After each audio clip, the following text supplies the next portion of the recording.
Assalamualaikum everyone. Today's topic is percentages. So we will begin with the easy stuff and then work our way up to the brain burners. So we would start with the basic concepts related to the percentages, and then the rest of the video is just going to be the questions. So let us start. तो percentage होती क्या है? It's just a way to express a part of a whole as a fraction of 100. तो जो percentage sign होता है, this sign, it simply means 1/100. ठीक है? तो जब भी अगर आपके पास for example we have 25%, तो 25% को we would write this as 25/100. So whenever you see this sign, all you have to do is replace this by 1/100. Next we have x as a percentage of y.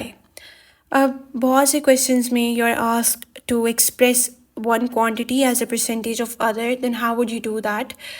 जो भी जिस चीज़ को आपने express करना होता है, for example in this case we are to express x as a percentage of y. तो जिस चीज़ को आपने as a percentage of the other quantity express करना होता है, we write that in the numerator. तो in this case x would go in the numerator and y in the denominator, and then you simply multiply it by 100. तो x as a percentage of y is x over y multiply 100. For example आपके पास होता 20, आपको कहा जाता है express 20 as a percentage of 50. 20 as a percentage of 50 implies 20 in the numerator, 50 in the denominator, and then multiply it by 100. So this is what x as a percentage of y means. Let me just write it here. x over y multiply 100. फिर हमारे पास है percentage increase और percentage decrease. अब percentage increase की बात की जाए तो what does that imply? It's simply the amount something grows.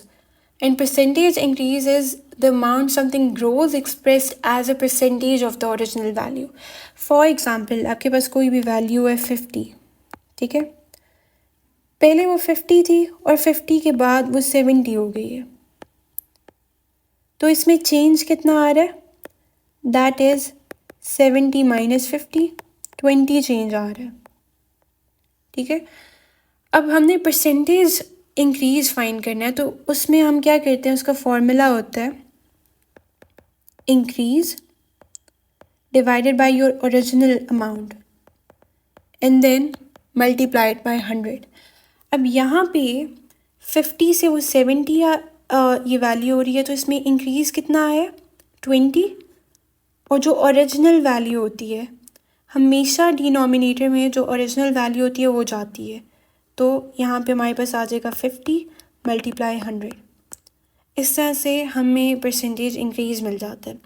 और इसी तरह इसी को अगर हम परसेंटेज डिक्रीज़ के लिए देखें, तो अगर कोई वैल्यू 70 है, ठीक है, और वो 70 से उसमें कुछ कमी आती है, वो 50 हो जाता है, तो इसमें चेंज कितना आ रहा है, that is 20. Now percentage decrease would be decrease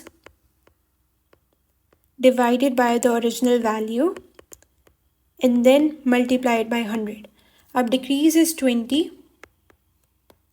original value is 70. जो हमेशा जो ओरिजिनल वैल्यू थी, आपने ये नहीं देखना कि बड़ी है छोटी है, उसको मैं डिनोमिनेटर में पुट कर रही हूँ. जो भी ओरिजिनल वैल्यू होगी will only put that in the denominator. तो ये 20 over 70 multiply 100 and this would give us percentage decrease. अब नेक्स्ट हमारे पास आ जाता है चेंज परसेंटेज. अब change percentage is simply the amount something changes, that is increase और decrease expressed as the percentage of the original value. तो ये वही बात है कि हम लोग इसी को देख लें. जनरली अगर आपसे ये नहीं पूछा जा रहा कि परसेंटेज इंक्रीज फाइंड करें, यानी आपको एक्सप्लिसिटली कहा नहीं गया कि आपने क्या फाइंड करना है, तो वो सिंपली चेंज हो जाएगा. फॉर एग्जांपल एक वैल्यू 50 थी, 50 से वो 70 हो गई और हमने चेंज परसेंटेज फाइंड करना है, तो ऑफ कोर्स न्यूमरेटर में अभी तो हमें पता है कि वो इंक्रीज़ आ रहा है, लेकिन सिंपली हम लिख लेंगे change divided by the original value and then multiplied by 100%. फिर हमारे पास आ जाता है error percentage. Now error percentage is the difference between an estimated value and the actual value expressed as a percentage of the actual value. तो for example आपकी कोई value 100 थी, ठीक है, करेक्ट वैल्यू 100 है और जो इनकरेक्ट वैल्यू है या फिर जो रॉन्ग है दैट इज़ 90। अब एरर परसेंटेज में इसमें एरर कितना आ रहा है? 100 माइनस 90 दैट इज़ 10। तो 10 को हम हमेशा जो आपकी करेक्ट वैल्यू होती है we would divide 10 by 100 and then multiply it by 100%. तो वी वुड गेट 10%. भी हम परसेंटेज इंक्रीज डिक्रीज या चेंज परसेंटेज या एरर परसेंटेज कैलकुलेट कर रहे होते हैं, तो जो भी आपकी कंसर्न क्वांटिटी होती है हमेशा न्यूमरेटर में कंसर्न क्वांटिटी आती है और जो डिनोमिनेटर में जो भी आएगी वो हमेशा जिसको आपने रेफरेंस बना के रखा हुआ है वो आती है हमेशा डिनोमिनेटर में. अब फॉर एग्ज़ाम्पल जब मैं परसेंटेज इंक्रीज़ फाइंड कर रही थी कि किसी चीज़ में परसेंटेज इंक्रीज़ क्या आ रहा है, यानी कि अगर कोई 50 थी, 50 से वो 70 हुई है. अब कंसर्न क्वांटिटी क्या है आपके पास? कंसर्न क्या है? We need to find the percentage increase. तो वहाँ पे तो आपके पास 70 माइनस 50 20 आ जाएगा. और उसके बाद रेफरेंस क्या है? रेफरेंस क्वांटिटी वो होती है जिसके ऊपर कोई चीज़ जिस पे चेंज आ रहा होता है, तो दैट वुड बी 50 हमारा रेफरेंस है क्योंकि ओरिजिनल वैल्यू तो वही थी ना. इसी तरह से परसेंटेज डिक्रीज़ में जब ये 70 से 50 हुई है तो कंसर्न क्वांटिटी क्या है? That is the change. वो न्यूमरेटर में आ जाएगा 20 और जो चीज़ आपकी रेफरेंस है जो ओरिजिनल वैल्यू है दैट इज़ 70 तो वो डिनोमिनेटर में आ जाती है. और इसी तरह से जब हम एरर कैलकुलेट करते हैं, फॉर एग्ज़ाम्पल आपने 100 किसी जगह पे लिखना था और उसकी जगह आपने 90 लिख दी है, तो कंसर्न क्या चीज़ है? आपने फाइंड क्या करना है? Error. Concern quantity is the error. तो 100 minus 90 that would give you 10. ये कंसर्न क्वांटिटी आ गया. और उसके बाद रेफरेंस क्या चीज़ है? हम लोगों ने कंपेयर किससे करना है? असल जो भी करेक्ट वैल्यू थी. जब भी हम कंपैरिजन करते हैं कि 100 आपने लिखना था लेकिन उसकी जगह आपने 90 लिख दिया, तो कंपेयर तो आपको असल जो ठीक वाली वैल्यू है उसी से कंपेयर करना है, तभी हमें पता चलेगा. तो concerned quantity would be the correct value in the case of the error percentages. उसके बाद हम लोगों को अगर हमें कोई वैल्यू दी हो, फॉर एग्ज़ाम्पल अब ये वाला केस कंसिडर करते हैं. आपके पास एक वैल्यू है 20 और वो कह रहे हैं कि increase 20 by 10%. Then how would we go about it? अब इसके लिए instead of using the formula हम क्या करेंगे कि 20 को आपने 10% इंक्रीज़ करना है. तो 10% is equal to 10 over 100 that equals 0.1 and simply add 1 in it. तो that is 1.1. तो जब भी अगर हमें इस तरह का केस आता है कि किसी चीज़ को आपने 10% इंक्रीज़ करना है, तो 10 को परसेंटेज को का साइन कन्वर्ट करें, उसको डेसिमल्स में करें, that would equal 0.1 and just add 1 in that quantity. तो 0.1 plus 1 would give you 1.1 and then multiply 20 by 1.1. It's a lot easier than putting the values in the formula and memorizing the formula. और इसके अलावा अगर हमारे पास आ जाए decrease a number by some percentage. अब डिक्रीज़ 20 बाय 10%. अब परसेंटेज इंक्रीज़ के केस में हम सिंपल उसको 100 से डिवाइड करते थे और 1 ऐड कर देते थे.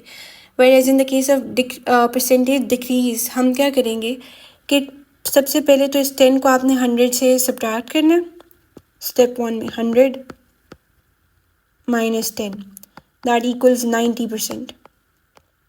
अब हम क्या करेंगे? 90 डिवाइडेड बाय 100 परसेंटेज के साइन को कन्वर्ट करेंगे 0.9.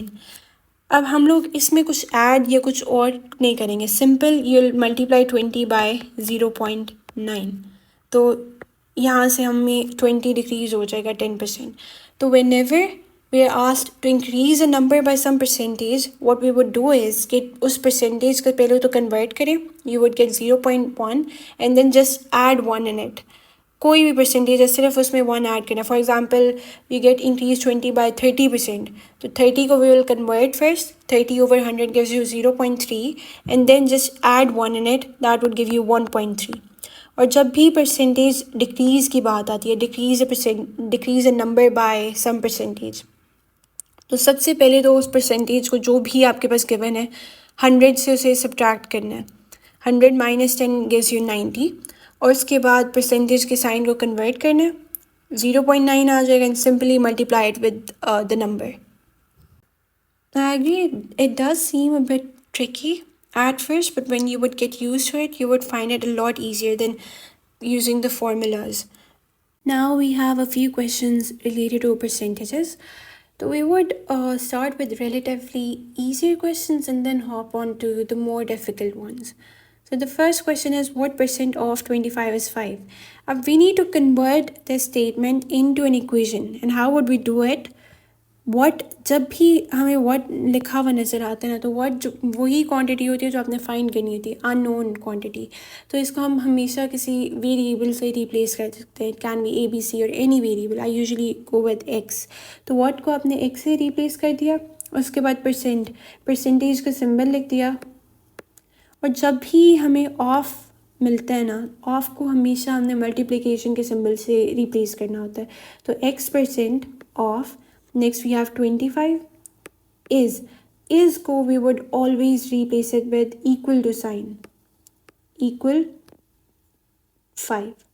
So what percent of 25 is 5? So in this way we've converted the statement in an equation. और अब सिंपल इसकी सिंप्लीफिकेशन हो जाएगी. परसेंटेज के साइन को 1/100 लिख सकते हैं, multiply 25 is equal to 5. So this would give us 500/25, and this equals 20. So 20% of 25 is 5. Now the next question is, 2 is 10% of what number? 2 is 10% of what number? What number को हमने x से replace किया है, of को हमने multiply से replace किया है, इसको आपने इक्वल से रिप्लेस किया है. तो फिर इसकी सिंप्लीफिकेशन अब हो जाएगी. That is 2 is equal to 10/100 multiply x, and x is equal to 200 divided by 10, and this gives us 20. So 2 is 10% of 20. Now let's solve the next one. अच्छा, what percent, अच्छा what आ गया, फिर हम what को x से replace करेंगे. what percent of p is 2p? तो x% of p is 2p, तो इसका मतलब है कि आपने x ही फाइंड करना है. Again x/100 multiply p is equal to 2p.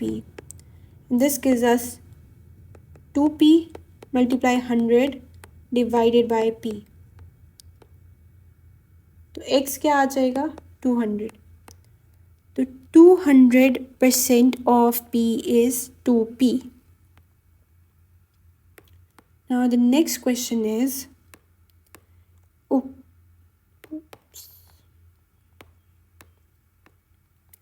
if c is a positive number, 500% of c is what percent of 500c? Now let us convert this in an equation.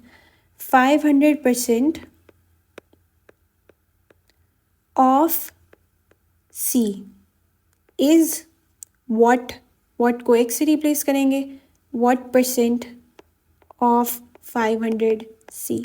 तो simply of को आपने multiply से replace किया, इस को equal से replace किया, what को हमने एक्स से रिप्लेस किया, ऑफ को अगेन मल्टीप्लाई से रिप्लेस किया, and we got this equation.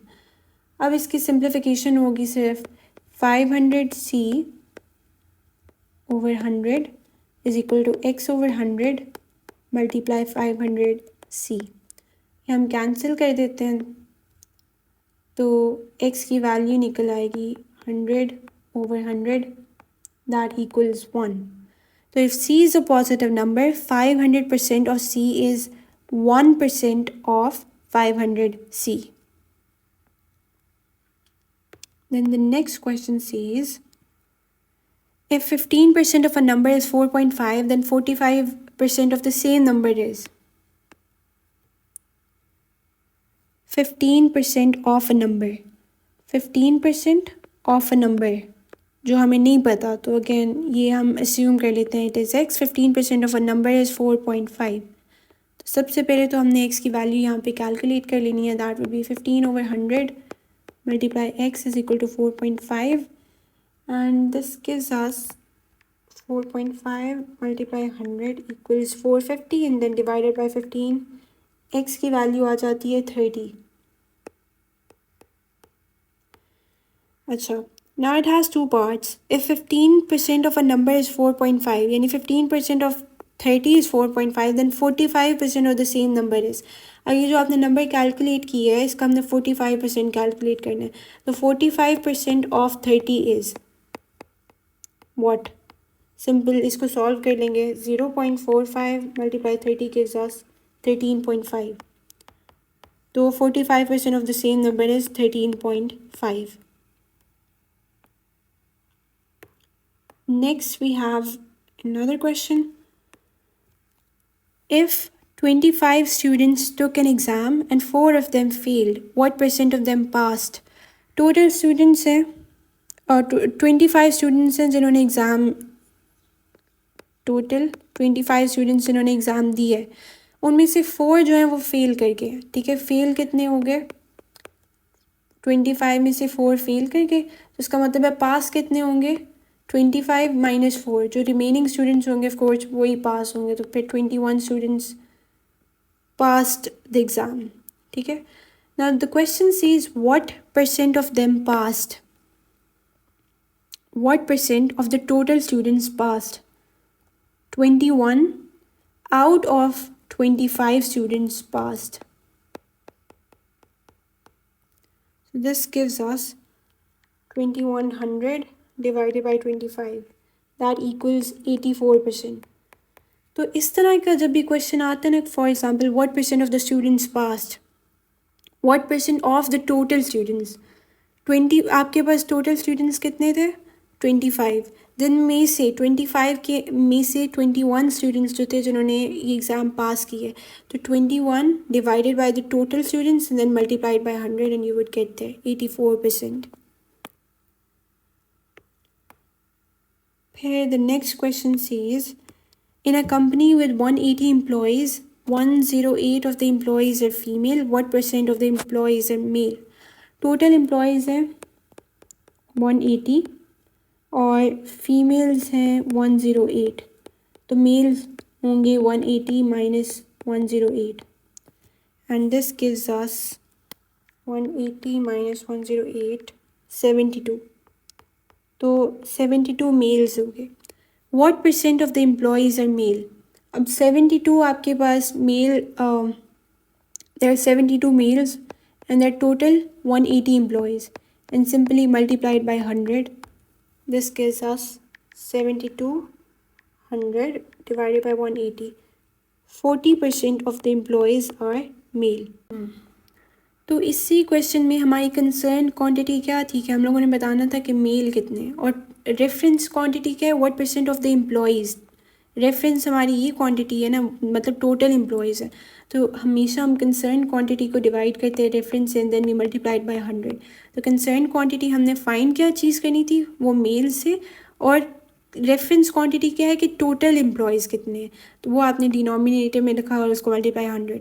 और जिस तरह से हम पहले क्वेश्चन सॉल्व कर रहे थे उस तरह से भी इसको कर सकते हैं कि what percent x% of the employees, total employees कितने हैं 180 आर मेल्स, मेल्स हमने अभी कैलकुलेट किया that is 72.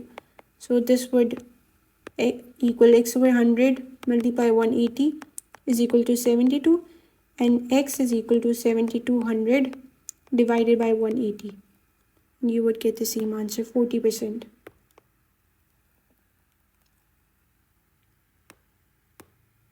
Next question is John bought a shirt, a pair of pants and a pair of shoes which cost $10, $20 and $30 respectively. तो shirt जो उसने ख़रीदी है वो 10 की है, उसके बाद पेयर ऑफ पैंट्स $20 और उसके बाद पेयर ऑफ शूज़ वो $30 के ख़रीदे. what percent of the total expense was spent for the pants? अब total expense है कितना 30 plus 20 plus 10 that is $60 उसने total लगाए। अब हमारी concerned quantity क्या है कि हमने find क्या चीज़ करनी है that is what percent of the total expense was spent for the pants। तो concerned quantity तो वही है ना कि जितना उसने pants पे spend किया that is 20 और रेफरेंस क्वांटिटी क्या होगी कि टोटल में से उसने पैंट्स पे कितना स्पेंड किया that would be 20/60 multiply by 100% and this equals 33.33%। Next question says in a class of 200 students 40% are girls. Total students हैं 200 और गर्ल्स कितनी है 40% of 200। 40% of 200 equals 0.4 multiplied 200 and this is 80। तो टोटल 200 स्टूडेंट्स हैं जिसमें से लड़कियां हैं 80। 25% ऑफ द बॉयज़, अच्छा पहले हम कैलकुलेट कर लेते हैं कि बॉयज़ कितने होंगे। तो boys would be 200 minus 80 that equals 120। 120 boys हो गए। Next it says 25% of the boys and 10% of the girls signed up for a tour to Washington DC। 25% of the boys हमारे 120 है, इनके 120 का 25%। अब आपने टोटल में से नहीं कैलकुलेट करना 20 since it says 25% of the boys तो we would multiply 25% with the number of boys। तो boys who signed up for tour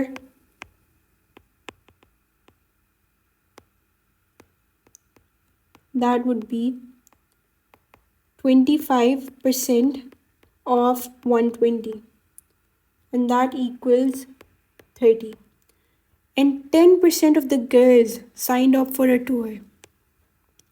अब हम girls who signed up for the tour that is 10% of the girls।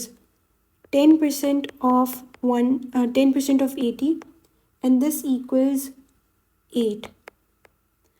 अब 30 boys हैं और 8 girls who signed up for a tour to Washington DC।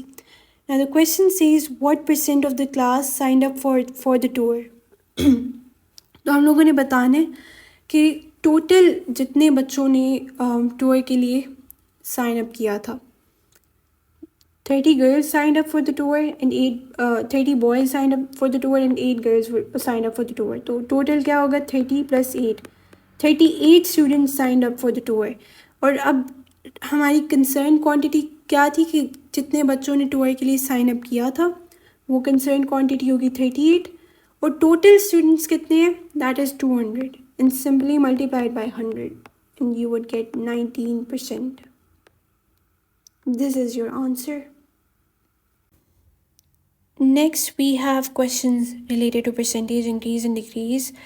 इनका भी difficulty level कोई high नहीं है, मतलब बेसिक परसेंटेज इंक्रीज और डिक्रीज क्वेश्चन हैं। So the first question says, last year Jenny was 5 feet tall and this year she is 5 feet 6 inches. What is the percentage increase of her height?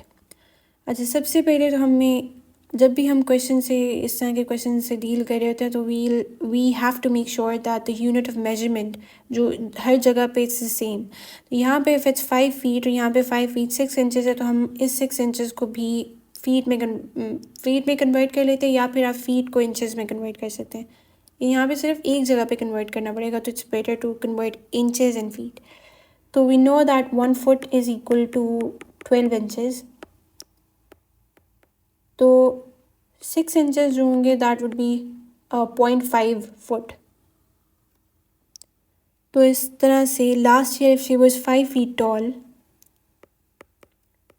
तो इस साल जो है उसकी height increase हुई है जिसमें 6 इंचज़ का इजाफा हुआ है। अब उसकी हाइट होगी है 5.5 फीट। ठीक है, last year she was 5 feet, this year she is 5.5 feet. और हम लोगों ने परसेंटेज इंक्रीज़ उसकी हाइट में फ़ाइंड करना है। अब परसेंटेज इंक्रीज़ कैसे फ़ाइंड करेंगे? सबसे पहले तो हमें चेंज फ़ाइंड करना पड़ेगा। चेंज कितना है? 5.5 माइनस 5 गिव्स यू 0.5। तो चेंज हमेशा न्यूमरेटर में आएगा दैट इज़ 0.5 और इसके बाद हमेशा डिनोमिनेटर में वही वैल्यू आती है जो ओरिजिनल होती है, यानी पहले वो 5 थी और उसके बाद वो 5.5 है, तो ओरिजिनल हाइट जो उसकी है वो 5 है, तो डिनोमिनेटर में हम 5 लिखेंगे and then just multiplied by 100% and this gives us 10%. इसको सिंप्लीफाई करेंगे you would be getting 10%. So the percentage increase in height is 10%. Moving on to the next question.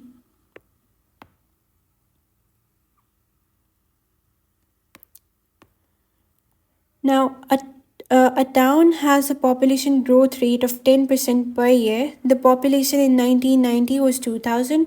What was the population in 1992?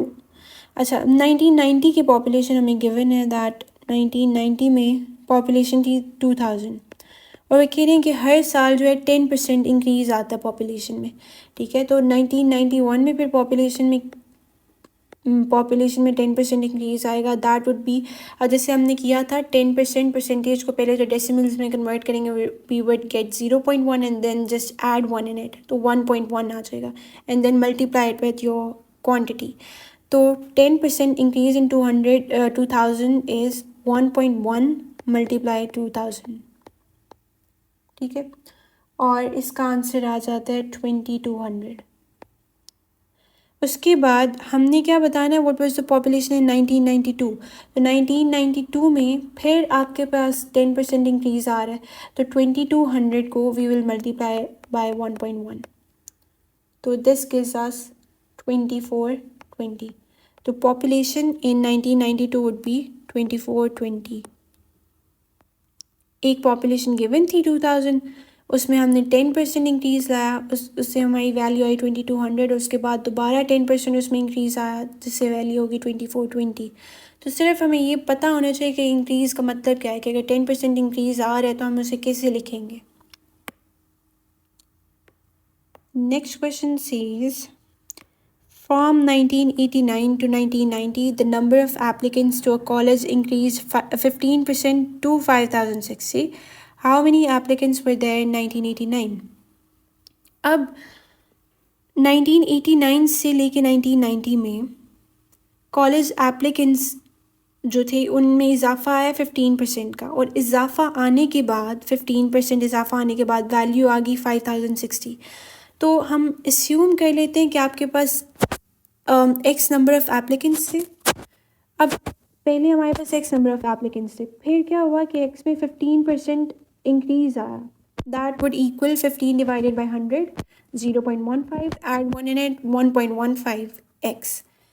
पहले x value थी, x number of applicants थे, 15% increase आया तो हमारे पास हो गए 1.15 एक्स एंड दिस इक्वल्स 5060. यहाँ से एक्स की वैल्यू निकाली. This would give us 4400.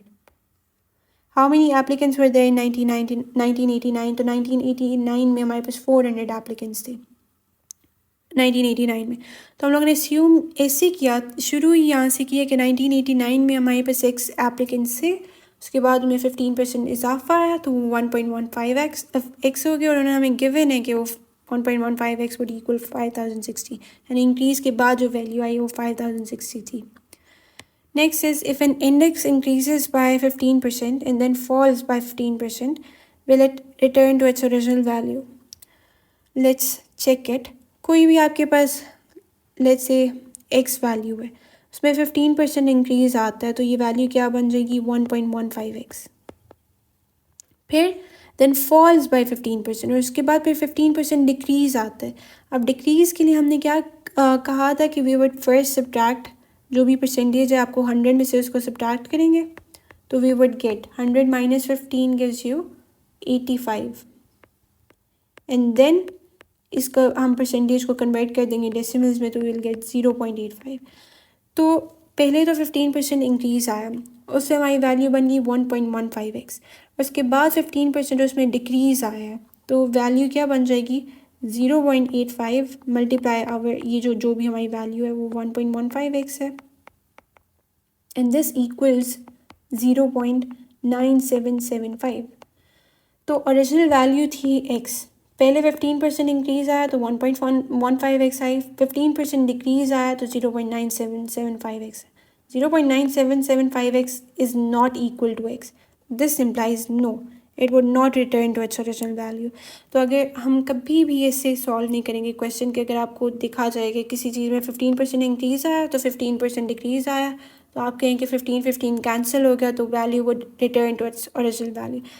ये एक क्वेश्चन है दैट टेल्स यू कि it would not return to its original value. फिर नेक्स्ट क्वेश्चन में, if y is 80% greater than x, x एक वैल्यू है और y is 80% more than x, तो y की वैल्यू क्या होगी?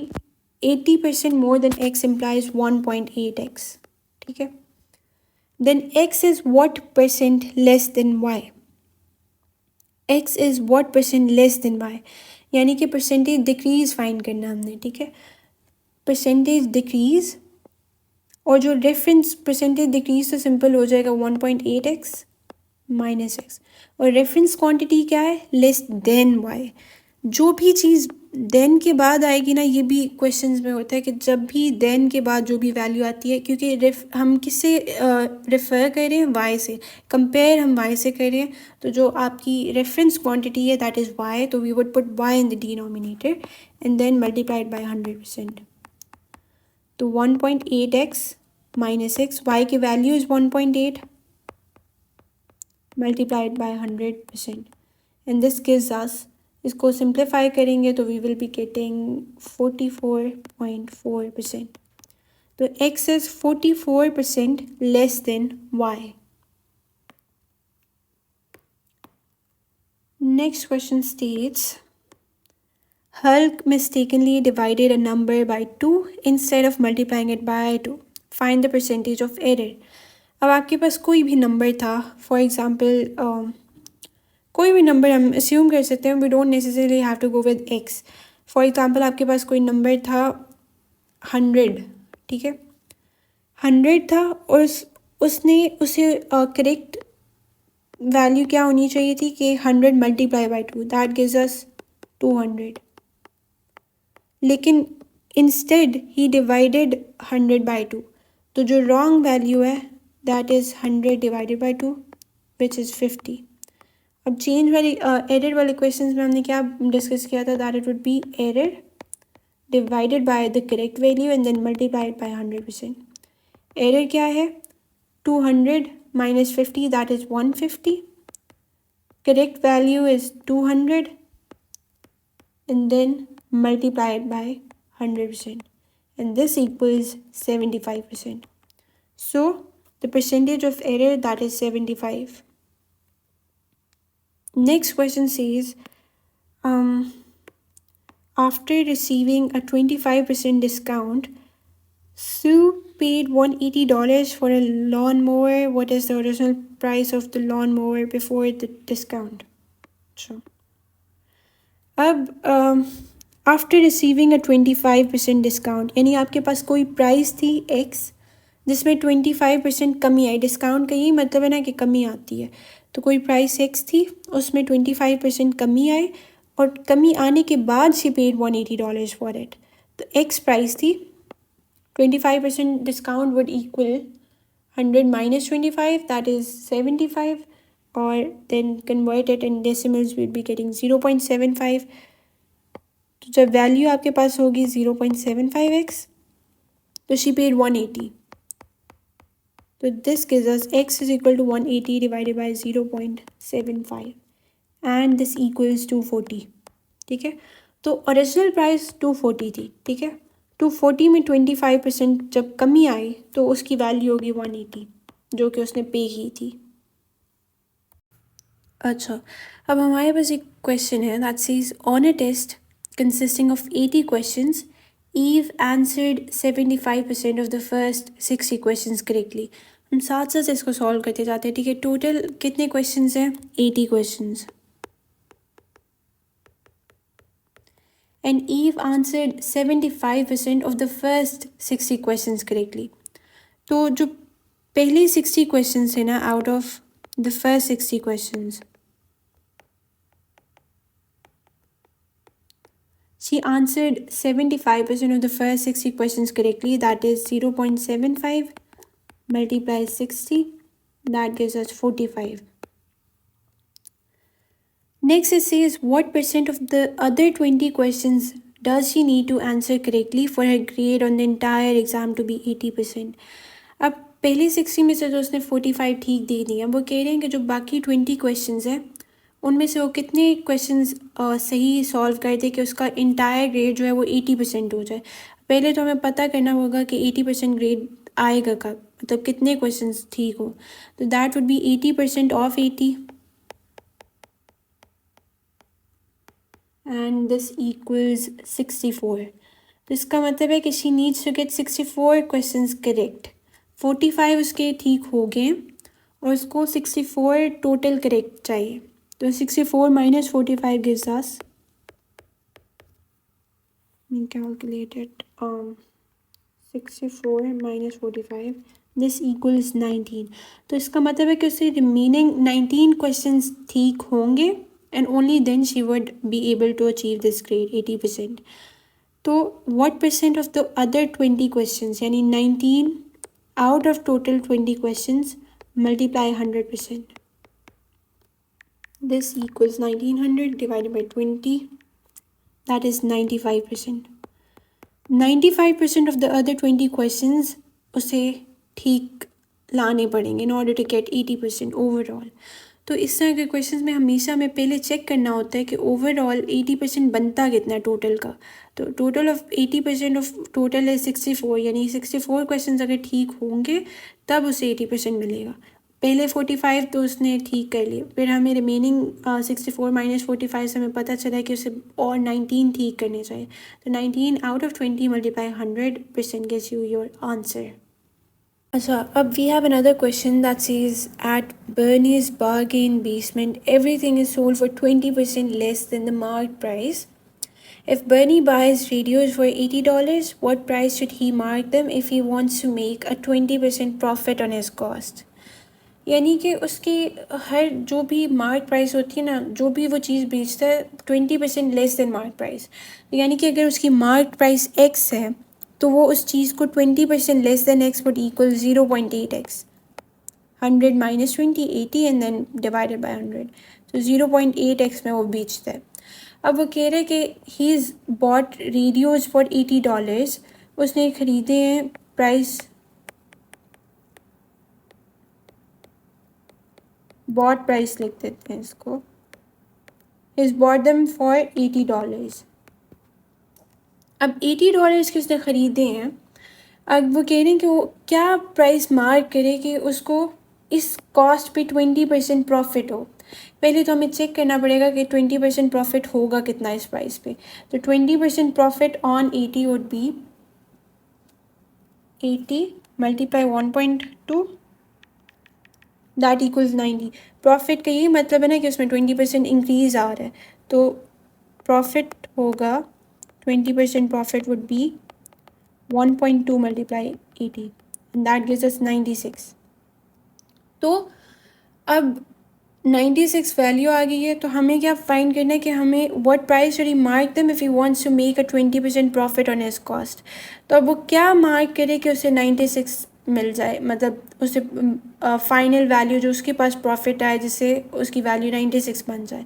तो 0.8x is equal to 96, and this gives us the value of x, that would be 96 divided by 0.8, and this equals 120। यानी वो अगर 120 का 120 के प्राइस मार्क करता है तो then he would be able to make 20% profit on the cost 80। Next question is, Cape Town is the capital city of Africa. If the population of Cape Town is 25% of the rest of the population of Africa, then the population of Cape Town is what percent of the entire population of Africa? अब Cape Town Africa का capital है। First sentence is this, if the population of Cape Town is 25% of the rest of the population of Africa, यानी कि Cape Town की जो population है उसको exclude करके जो रिमेनिंग पॉपुलेशन है वो उसका 25% है। हमें तो नहीं पता कि रिमेनिंग पॉपुलेशन कितनी होगी, तो let us assume that it is x। तो फिर अगर remaining population rest of the population is x, तो केप टाउन की पॉपुलेशन क्या होगी? 20 Cape Town 25% of the rest of the population, 25% of x, that is equal to 0.25x. Then the population of Cape Town is what percent of the entire population of Africa? तो अब entire population हमें कैसे पता चलेगी? वो क्या होगी? Total population would of course be एक तो केप टाउन की पॉपुलेशन ये वाली, और उसके बाद जो रेस्ट उसके अलावा इन सारों को आप ऐड करोगे तो आपके पास टोटल पॉपुलेशन आ जाएगी, and this gives us 1.25x। अब अगेन हमारी कंसर्न क्वांटिटी क्या है कि हमें क्या चीज़ एक्सप्रेस करनी है? Population of Cape Town, that is your concern quantity, और रेफरेंस क्वांटिटी क्या है? The entire population. सो हम क्या करेंगे कि केप टाउन की पॉपुलेशन इज़ 0.25x और the total population is 1.25x, and simply multiply it by 100%, and that would give you 20%. So the population of Cape Town is 20% of the entire population of Africa. Question says a tour group of 25 people paid a total of $630 for entrance to a museum. If this price included a 5% sales tax and all the tickets cost the same amount, what was the face value of each ticket price without the sales tax? अब tour group था कितने लोगों का? Total people हमारे पास है 25, ठीक है, 25 people, और उन्होंने क्या पे किया है? $630 म्यूज़ियम में एंट्रेंस के लिए, ठीक है। So they paid $630 for the entrance. Next it says if this price included a 5% sales tax, यानी कि इस प्राइस, ये जो प्राइस आपको मिली है $630, जो हमारी ओरिजिनल प्राइस थी उसमें 5% सेल्स टैक्स ऐड हुआ और उसके बाद आपकी प्राइस बन गई 630। तो हम क्या कह सकते हैं कि x आपकी प्राइस थी, सेल्स टैक्स क्या मतलब है कि उसकी प्राइस में 5% इंक्रीज़ आया, तो x multiply 1.05 equals 630, and this gives us x is equal to 630 divided by 1.05 and x equals 600. Now next it says and all the tickets cost the same amount, what was the face value of each ticket price without the sales tax? अब sales tax के अलावा हमारे पास जो value आई है that is 600. Since सारी tickets की value same है तो we just need to divide it by the total people, that is 25, in order to get the face value of each ticket price. So that will be 600 divided by 25, and that gives us 600 divided by 25, 24. So the face value of each ticket would be 24 without the sales tax. तो यहाँ से अगर आप इसको इस तरह से confuse नहीं करना कि if this price included a 5% sales tax, कि आप 630 में 5% इंक्रीज़ कर रहे हैं, this statement means कि आपके पास एक वैल्यू थी जिसमें आपने 5% sales tax उसमें ऐड किया, तो you got 630. Now the next question says a butcher buys 240 kilograms of beef for $380. If 20% of the beef is unusable, at approximately what average price per kilogram must she sell the rest of the beef in order to make a profit of 25%? So he's bought 240 kilograms of beef for $380. 240 kgs उसने खरीदा है $380 में। 20% of the beef is unusable. Unusable कितना हो गया? 20% of 240. This gives us 48. यानी 48 kgs जो है ना वो unusable है किसी भी रीज़न की वजह से, वो अब डिस्कार्ड कर दिया उसने अपनी टोटल अमाउंट से। तो रिमेनिंग हमारे पास कितना बच जाएगा? That would be 240 minus 48. That is 192 kgs. अब उसके पास अभी जो है वो 192 kgs है। Next it says at approximately what average price per kilogram must he sell the rest of the beef in order to make a profit of 25%? यानी कि ये 192 kgs है उसके पास। अब वो कितने में बेचे कि उसे अपनी जिस प्राइस पर उसने ख़रीदा है यानी $380 पे उसे 25% प्रॉफिट हो। सबसे पहले वी नीड टू चेक कि 25% profit on 380 is what value. तो 380 में 25% इंक्रीज आया तो that is 380 multiply 1.25 and this gives अस 475. यानी कि 475 अगर 380 में 25% इंक्रीज आए तो दैट इज़ 475. अब 192 केजीज उसके पास है तो हमें चेक करना है कि 192 पर किलोग्राम कितना बेचे, कितने में बेचे कि उसे इतना प्रॉफिट हो 25%. So for that it is simply you just need to divide 475 by 192 and this gives you approximately 2.47. यानी 2.47 पर किलोग्राम अगर वो बेचे तो उसको 25% profit मिलेगा. Okay, the next question says, if a dealer had sold a stereo for $600, he would have made a 20% profit. Instead, the dealer sold it for a 40% loss. At what price was the stereo sold? तो वो simply ये कह रहे हैं कि अगर वो जो भी उसकी प्राइस थी, अगर वो $600 का बेचता तो उससे उसकी प्राइस पे 20% प्रॉफिट मिलता. तो 20% प्रॉफिट तो जो उसकी ओरिजिनल अमाउंट है उसी में उसे ऐड होगा ना, कि यानी कि अगर उसकी प्राइस x है, ठीक है, अगर तो x में वो 20% इंक्रीज कर दे दैट इक्वल्स 1.2x. तो this is equal to $600. Y? हमारी एक प्राइस थी x, ठीक है, they're saying that he would have made a 20% profit अगर वो उसको $600 पे बेचता.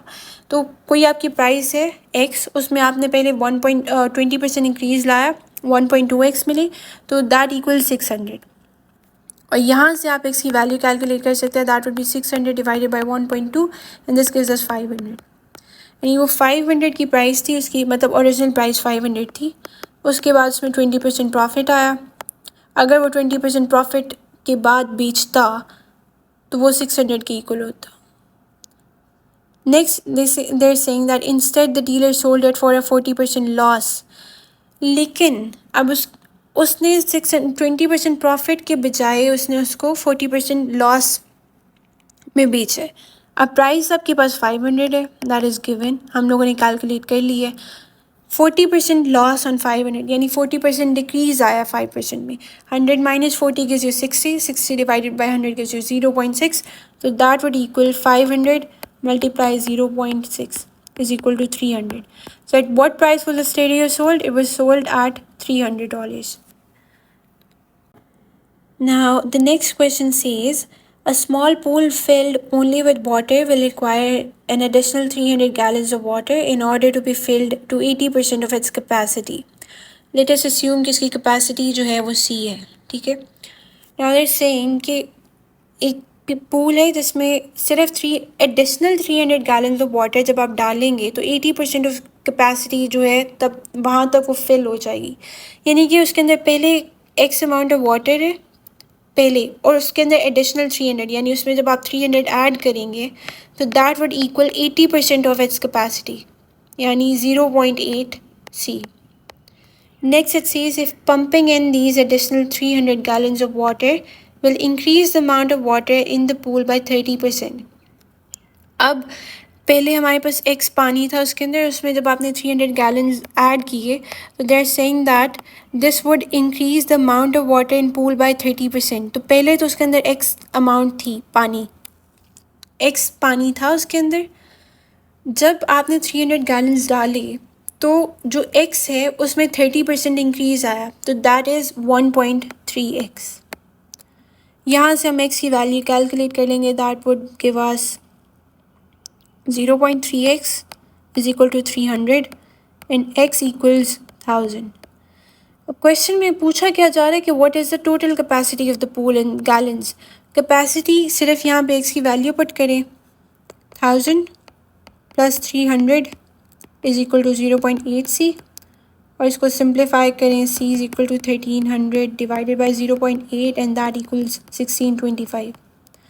सिंपली एक पूल था, ठीक है, उसमें इतना पानी था, उसके बाद उसमें एडिशनल 300 gallons, ये जो है ये एडिशनल 300 gallons, पहले x था फिर एडिशनल 300 डाला जिससे उसकी 80% कैपेसिटी फुल होगी, उससे हमारे पास एक ही इक्वेशन आए। नेक्स्ट ईयर सेइंग कि वही 300 गैलन्स ऑफ वाटर डालने से जो ये पहले वाली अमाउंट थी इसमें इतना इंक्रीज़ आया 30%, उससे हमारे पास ये इक्वेशन आ गई। जैसे वी सॉल्व फॉर एक्स और then we just inserted the value of x in this equation and from here we calculated the value of c. Next question says, in XYZ college, 65% of students are less than 20 years of age. अब total students का हमें पता नहीं है, ठीक है, हम assume कर लेते हैं कि टोटल स्टूडेंट्स जो हैं वो x है। Less then 20 is 65% students, less than 20 is 65% of the total, that would equal 0.65x. फिर क्या कहते हैं कि the number of students more than 20 years of age is 2/3 of number of students of 20 years of age, which is 42. अब 20 exact जो 20 है उनका जो उन्होंने बताया हुआ है कि दैट इट इज़ 42, और मोर देन 20 के बारे में वो क्या कह रहे हैं, it is 2/3 of number of students of 20 years of age. 2/3 of 42 gives us 28. Less than 20 हो गए 0.65x, equal to 20 42, and more than 20 is 28. What is the total number of students in the college? तो total आपके पास हमने assume किया था x, तो total must equal 0.65x less than 20 plus equal to 20 plus more than 20, that is 28. और अब हमने इसकी सिंप्लीफिकेशन कर लेनी है, it would equal x is equal to, इसको सॉल्व करने से आपके पास x की वैल्यू आ जाएगी 200. तो there total 200 students in the college. फिर the next question states, if Emily's salary was were 20% higher it would be 31,200. यानी कि उसके पास उसकी जो भी सैलरी थी, लेट्स से वो x थी, अगर वो 20% उसमें इजाफा होता यानी कि 1.2x होती तो वो 31,200 के इक्वल होती. And if Philip's salary were 20% lower, it would be 22,400. यानी Philip की salary let's say it's y, तो अगर y में 20% कमी होती, 20% कम होती y से, तो यानी कि 0.8y, तो वो 22,400 के इक्वल होती.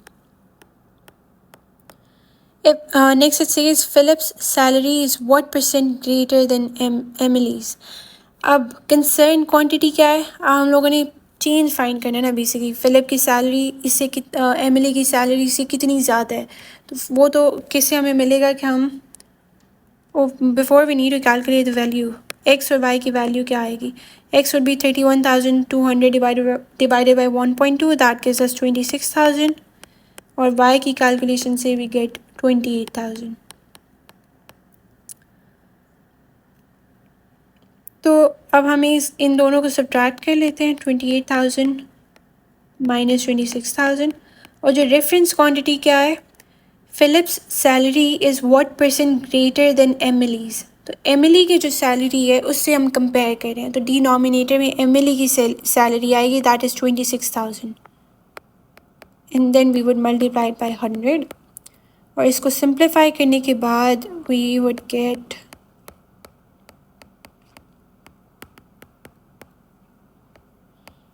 7.7%. So Philip's salary is 7% greater than Emily's. Okay, now we have another question. In a certain city, 60% of the registered voters are party A supporters and the rest are party B supporters. अब हम लोग x से भी चल सकते हैं, and we can also go for 100, क्योंकि answer पे कोई इफेक्ट नहीं आएगा. आप 100 ले लें, आप 500 ले लें, ठीक है. तो हम सपोज कर लेते हैं कि टोटल रजिस्टर्ड वोटर्स जो है वो 100 है. टोटल रजिस्टर्ड वोटर्स 100 है. 60% of the registered voters are party A supporters. तो 60% ऑफ 100 इक्वल्स 60. तो 60 पीपल जो हैं they are supporting party A and the rest are party B supporters. Remaining क्या होंगे, 100 माइनस 60 जो हैं 40, वो पार्टी बी को सपोर्ट कर रहे हैं. Next it says if 75% of the registered party A supporters and 20% of the registered party B supporters are expected to vote for candidate A. 75% of the registered party A. 75% of 60. This equals 45. और फिर क्या है कि 20% of the party B supporters. 20% of party B is 20%. Multiply 40. This gives us 8. ठीक है. Now, if 75% of registered party A supporters and 20% of registered party B supporters are expected to vote for candidate A, यानी ये जो amount है इसका सम ये expected है कि ये कैंडिडेट ए को सपोर्ट करेंगे, यानी 45 + 8, that is 45 + 8 equals 53. What % of the registered voters are expected to vote for candidate A?